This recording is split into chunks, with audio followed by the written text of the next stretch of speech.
Hey, what's going on, guys? You got TLR here, and this is going to be the team builder for the final week of PDL, the final week before Top Cut.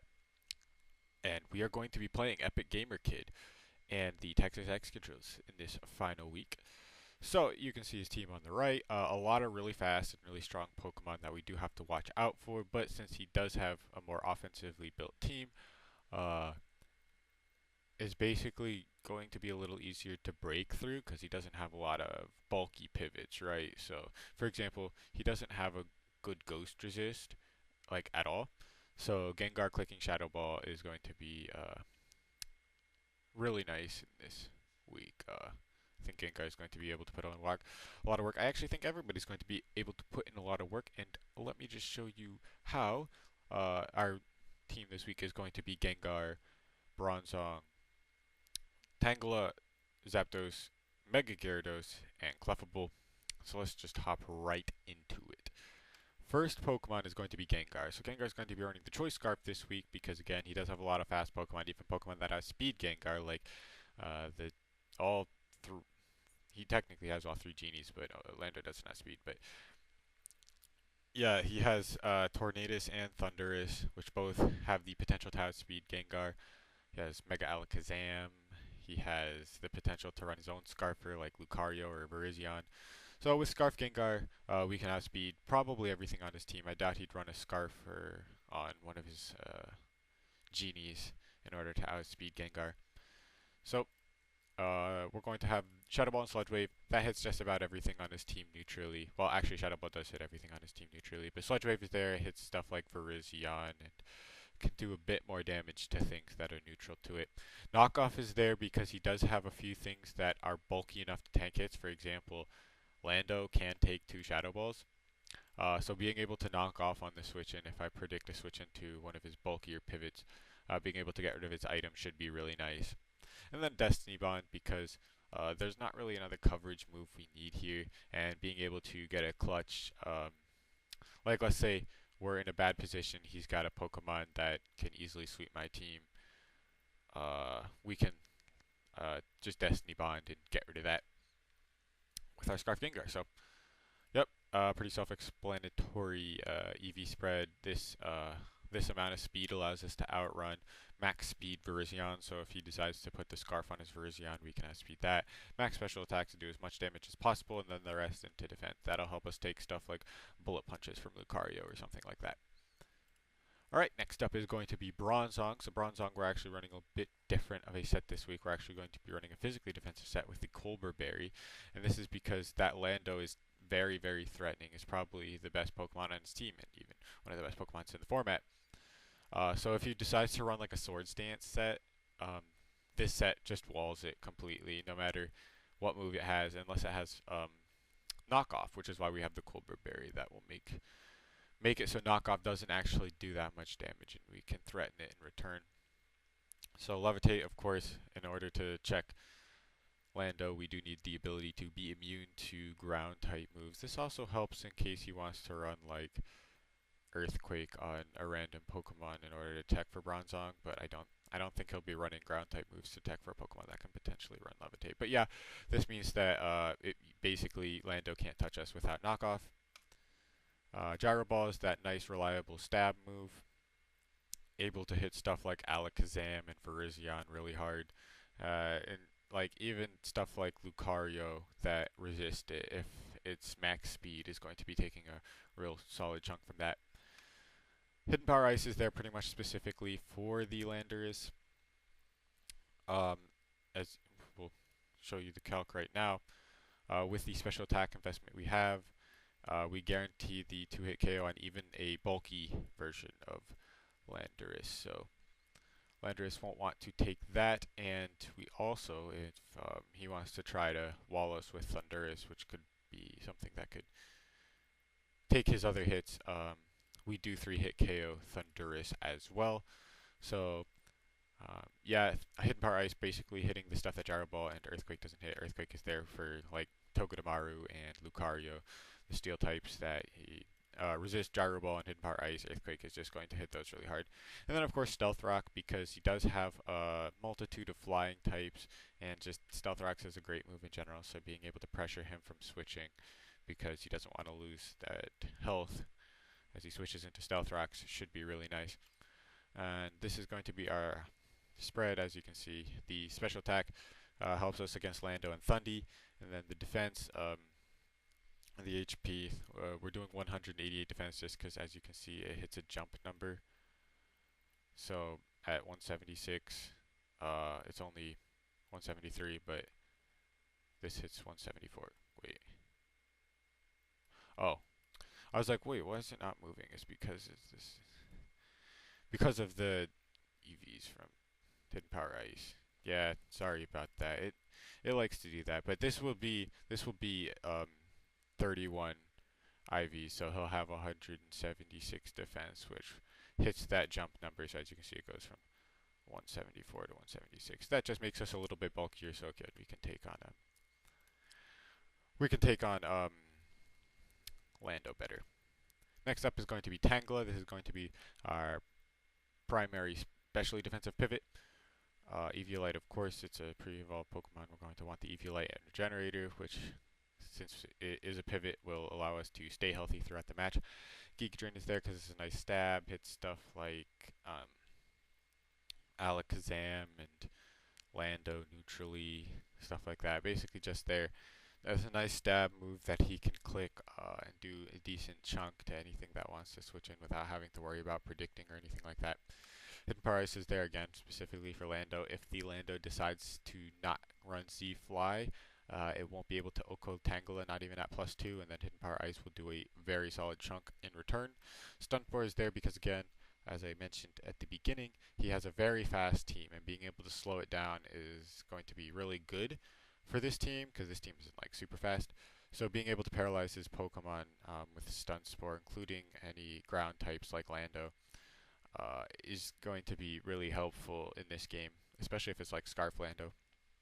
And then of course Leech Seed, he doesn't have a lot of grass types. He has Verzion, but I don't think he'll be switching Verzion into Tangela, as it doesn't threaten a lot of damage, and we can actually chip it with Hidden Power Ice. But yeah, basically Leech Seed is there because if we can call a switch, we can possibly Leech Seed maybe the Thundurus or the Tornadus on the switch in and get some residual on that, as well as heal our Tangela up a little bit. Again, self-explanatory. EV spread, max HP and max speed def allows us to take on stuff like Thundurus and Alakazam better than the 4 defense. Just improves his bulk by just a little bit, because we'll be at 31 defense IVs on this as well, so it won't be 135. I don't like how Showdown does that still, but yeah, just a little bit of extra defense helps him take on the physical attackers like Lando and maybe even Lucario if he needs to take hits from that. Next up is going to be Zapdos. We're going to be running a rather interesting set this week. We're going to be running Assault Vest with static ability because since we don't have defog on this set, we won't really need pressure. And static can like paralyze the Lucario. If it uses close combat, it has the potential to get paralyzed. And again, slowing down a team as fast as his should be really helpful. Thunderbolt is there as the primary stab. Hits pretty much almost everything neutrally. He does have a few resists. The resists that we can hit with these coverage moves. Hidden Power Ice there, of course, for the Lando, because that Pokemon is going to be a problem. Lando's a good Pokemon, so we have to be prepared. So Hidden Power Ice hits that. It also hits Verzion super effectively, but not as much as Heat Wave, so Heat Wave is there. For the Verzion, it also hits Togedemaru if he decides to run Lightning Rod Togedemaru. This hits that super effectively as well. It also hits Lucario super effectively, so that has a higher chance of getting the knockout on Lucario if it's at full. And then U-Turn is there. U-Turn actually hits Alakazam pretty decently hard. It won't knock it out in one hit, but if we can get like some damage off on it, we can actually just knock it out with U-Turn. But that's not the primary reason we're running U-Turn. Of course, the reason U-Turn is on this set is for that momentum. We can U-Turn on even Lando and get momentum, switch into something that threatens whatever he would switch into Zapdos. Oh, I almost forgot to go over the EV spread. So yep, max HP, just gives him as much bulk as possible with the 92 SPDF, and as you can see with the 92 SPDF, if he decides to bring the Charizard and run Choice Specs Charizard's Fire Blast will never 2-hit KO, so we can solidly check that as we easily OHKO in return with Thunderbolt.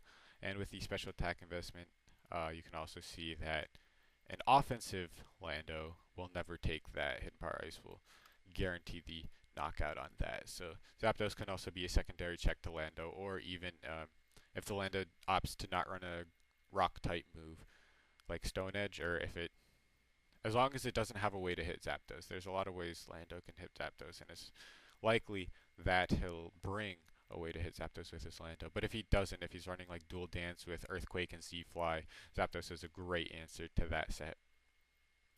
Next up is going to be Gyarados. So Mega Gyarados, been brought almost every week just because it does what it does so well. Gyarados height, of course, Intimidate helps it set up against physical attackers like that Lando, or maybe even the Lucario if it locks itself into a move because it's Joy Scarf or something like that. Waterfall, Crunch, Ice Fang, and Dragon Dance is going to be the set. Just 3 attacks with Dragon Dance. Waterfall and Crunch pretty much hits everything neutrally, and what doesn't get hit by that, aka the Virizion, gets hit by the Ice Fang. So that's why that's there. And of course, Dragon Dance bolsters his speed and attack, making him go from something that's threatening to very threatening. And it's not too complicated of an EV spread. We just have enough speed to outrun Adamant Lucario. So if he does run like an Adamant Scarf Lucario in order to try to revenge kill my Gyarados with close combat or something like that, we can outspeed that after Dragon Dance. Max attack, just getting as much damage off as possible, and 28 EVs in HP because that just improves his bulk. So he can set up a little easier. So yep, just very standard Gyarados, but he should be able to put in a lot of work because of how little bulk my opponent's team has. He doesn't have a lot of things that can want to switch into a +1 Gyarados' attack.